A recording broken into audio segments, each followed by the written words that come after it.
Hey! Hello. How's it going? We're good. Yeah. Nice Monday. Yeah. Okay, so we're going to talk about something that we've been seeing quite a bit recently, unfortunately, or I guess, or whatever. It happens. It happens. So something we need to talk about.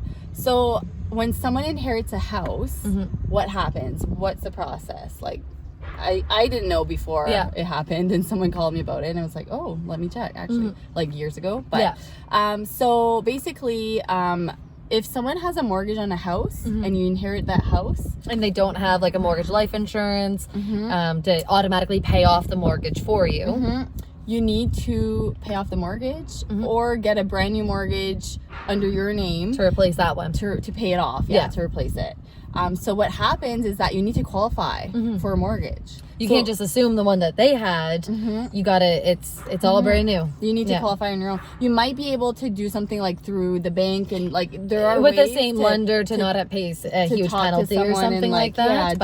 But you still need to qualify as a brand new applicant. So if your credit isn't great, or it's just your not enough income, isn't enough, can't use the income that you're making because it's recently self-employed, not a long enough history being seasonal, new contract job, whatever the case might be. So if that happens and you can't get that mortgage or pay off the mortgage on the house, the lawyer can't transfer the house to your name. So that causes problems, especially if it's like time sensitive. Yes. Because like technically, I don't know how it works. I don't know how much time they give you, but I imagine they're not going to give you the rest of your life to get the mortgage transferred over. You know what I mean? They're not going to let it stay in the estate forever.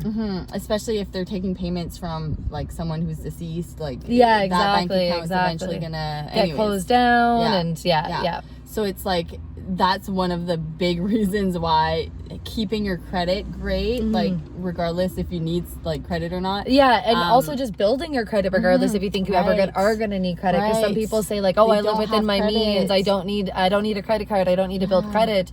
Well, what happens when mom and dad leave you their house? Or grandma and grandpa leave you their house? Because they want you to be well taken care of and have a property, but they had a small mortgage on it. And then you're not ready. Then you got to sell it. So that's what happens. If ever there's an inheritance and you can't figure out pay off that mortgage or whatever, you're gonna have to sell it. So I think a lot of people never thought about it and didn't know about it. And so hopefully or just didn't realize. And also side note, if you don't have a will, definitely get a will done. Oh my gosh. You don't want people to be arguing about how you wanted things to be divvied up after you passed away. It gets messy quick. It gets really messy quick. And that's, or it can get messy. Not everybody makes it messy, but it's just it's clear. And do you know what I mean? If it's in a will, it's like and people forget, you know what I mean? When people start, when large sums of money start being discussed or become available, people tend to start acting differently too. Yeah, that's true. And what else? There was something else I want to say. Oh my gosh. It's the second time. Probably just that's why it's so important to build it up. I almost have it. So if someone isn't married, so let's say there's common law, talking about wills. Yes. If someone's a common law partner, if they're common law, not married, technically, if you own a house together and both names are on it, I believe it goes usually. It would go to the common law partner. But if it's just under one name, and you've lived with someone for 20 years. But there's children involved, I think it goes to the kids, is what like some lawyers said. Like there's like fine lines where it's like different in each situation. I think it really depends. Or like if it's not their kids, if it's like a common law relationship, but they had other kids and like before that relationship. I think that's why it's also important to have a will. If there's no will, like there's stuff like that that can happen. I'm not a lawyer. I'm not trying to. I don't know. Or if you have I know if you have multiple properties, for example, and you're married, the matrimonial home would automatically go to your spouse, but the remaining properties that would get divvied up between basically your spouse and your children. So if you've got two kids and a spouse, those properties are going to be divided in 3. Right. So there's like just specific stuff. So if we're not lawyers. We're not lawyers. We've had situations where we called up and asked the questions, and those are the responses that we've got. And that was what was happening in those situations. So like we're not trying to give advice about we're not giving any legal advice, but it's just something to think about and to realize why you need to have a will. Yeah, those things in place. And also, I saw an article the other day, and it was someone, I think in Nova Scotia, her husband hadn't changed the beneficiary on his RSPs, and I think he had like his mom instead of his wife. Yeah, because it was done before. He opened that account before. Before he even met his wife or whatever. Yeah, whatever. He had somebody else on it, and it was really messy. Yeah. It was then it goes to mom. It doesn't go to the wife. And I mean, you would hope that mom and the wife have a good relationship, but that's not always the family dynamic. Right. And I mean, even if, like, let's say the mom, like, had deceased already, like, I don't know what happens. Yeah. It gets messy quick. That's true, yeah. So, whatever, I don't know the details about that one, but it just, like, that one I never really thought about as much. I thought a will would, like... No, but it's true. It doesn't... It's not, so it's just, like, it doesn't matter. Check your beneficiaries on, like, whatever you have, like, your accounts. Yeah. Your...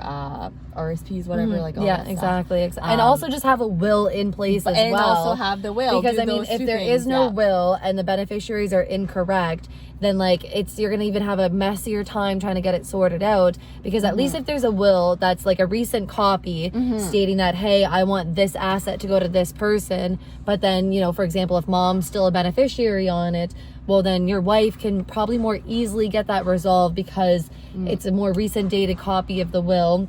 They can see when the beneficiary information was originally input and that it was never changed. You know what I mean? So I imagine, I don't know how it would actually go down. Yeah. But from a common sense standpoint, like, it seems like it would probably be easier if you were to have that additional step taken care of. I think for wills, it's actually really, generally, it's usually general. So it's like, when we did ours, it's not like, I mean, you can go in detail. I would go but detail. You don't have to. Yeah, I know. I would go detail. I wouldn't even be able to help it. That's so funny. Like, for us, it's just like, generally the wealth is divided by this. If this happens. Yeah. Like, and then I mean, it depends on like your situation, who you want it to go to. And, like, but generally it's like, if you have kids, it's like, okay, it's gonna go to the spouse if they're still there, but if both, and then divide it evenly among the kids, and things like that. And you can say like any kids that you have, because you don't have to do a will every time you have other children. Exactly. So you can put like the name, and anyways, because we did ours before we had Mila, so there you go. Unless you get a favorite child and you want to give them more, then you might want to specify. It's up to you. Whatever works. I'm not judging. You can have all. You can choose whichever one's your favorite. We won't say anything. So. Yeah, like, and the spouses, they do their own. Like, so I did my copy. Patrick did his. So like, I could have said something different. There you go. In certain situations. I mean, obviously you like talk about it. Yeah, but it's you just should. Like, it's really like. You decide what you want. Exactly. So hopefully that can help. And I think you can do, like, I don't know, man. I think I saw something you can do wills online. You like, probably there's like honestly, one Canadian company that I saw, like Willful, I think. I don't know. It seemed. I mean, you can write up your own will and probably just take it to a lawyer and have them notarize it, and then it's a legal document. I'm sure. I'm not a lawyer, so don't quote me on that. But anyways, worst case, like, go see a lawyer or check it out and make sure it's like a reputable company. If you do something online or whatever. But yeah, like, I was like, oh, well, that's a good idea, because like, at least you have one. So. Yeah, exactly. Anyway, just something. That's our 2 cents. Yeah. Check out your stuff and make sure it's all up to date. Yep. Yeah, cool. All right. Awesome. Well, thank see you guys next week. Yeah. Bye.